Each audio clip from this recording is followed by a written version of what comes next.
Yo, what's going on YouTube, man? It's Trey TV. I'm back with another video, man. So check this out, bro. You feel me? We got Keyshawn Davis versus Andy Cruz. Listen, man. Keyshawn, I'm gonna start it out like this, man. I feel like you need to just get your get back, man. You know what I'm saying?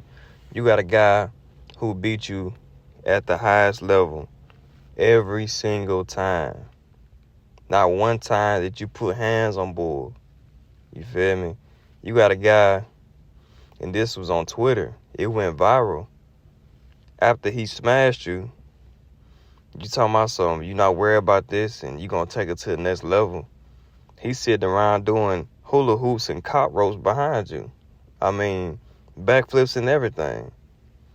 And you talking about you going to get your get back. You're almost 15-0. Of course, he's progressing a little bit slower than you are as far as the number of fights. But ultimately, I mean, you need to get your get back, big dog. I mean, because you sitting around worrying about Tank, chasing him down, but you got somebody who done already beat you down. You feel me? He done already smashed you 3-4 times. I mean, at some point, you got to turn around and get your get back on, homie. I mean, how can you live with yourself? I know for a fact, if a dude smashed me, I know for a fact, I'm going back and trying to get that dub from him. Easy. You know what I'm saying? Because you got to think about it. You may have won the silver medal, but he won that gold. At the end of the day, the fights that you fighting right now, you got to do like Andy Cruz that's sitting back like, that ain't me. I'm out the flow with cuz. That's how he talking about you. You got a guy that I feel like is right on your level, if not better. I mean, you got to think about it.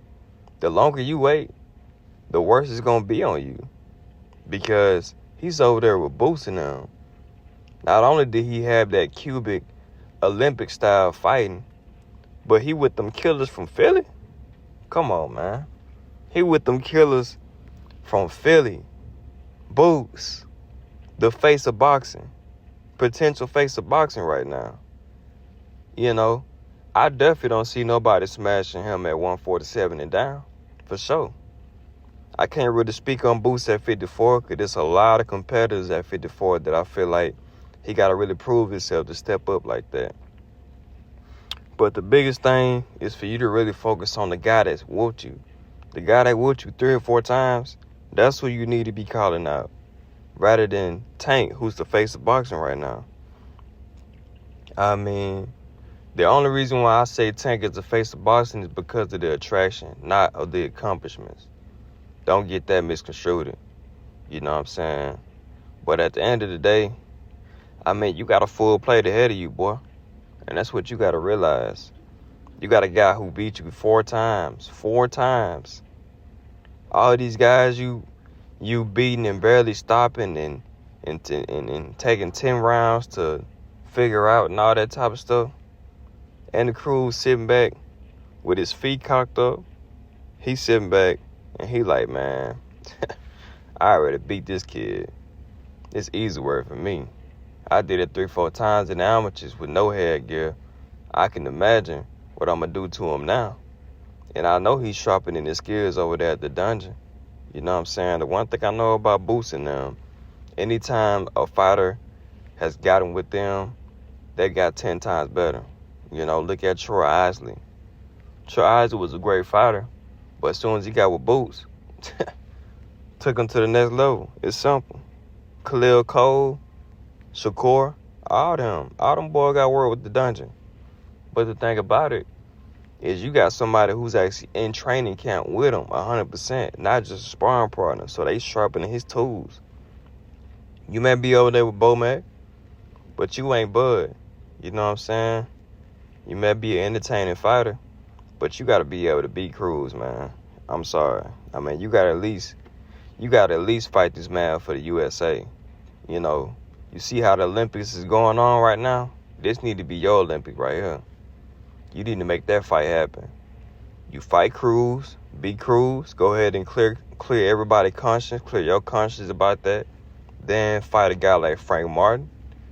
And then maybe at that point, you may be qualified to fight Tank, depending on if he can get past them two dudes. And in my opinion, I feel like you can't get past Andy Cruz. Once a guy beats you like that 3 or 4 times, he has your number. You feel me? He got your number. He know what to do with you. Easy work for him. You know what I'm saying? So at the end of the day, you know, Andy Cruz is going to grab that belt and tell him to lay down. You know what I mean? Because he got the Da Vinci Code to Keyshawn Davis. He got the alma mater for Keyshawn Davis. He got the puzzle, the key to the puzzle of Keyshawn Davis, you know. So before he stepped to a big dog like Tank Davis, he need to handle the small fries. You know what I'm saying? No disrespect to Andy Cruz, Frank Martin, anybody of that nature, but there's levels to it. You know what I'm saying? But like I said before, you feel me? He got a lot to prove, you know? He got a lot to prove before he even consider stepping the Tank. You know what I'm saying? And I'm going to say this again. Keyshawn, you got beat 4 times in front of your mama by this Cuban guy. Smoked you. Dang near knocked you out 4 times, homie. If you don't get that get back, then you might as well retire. But other than that, man, y'all let me know what y'all think in the comments, man. You feel me? It's Trey TV and we out.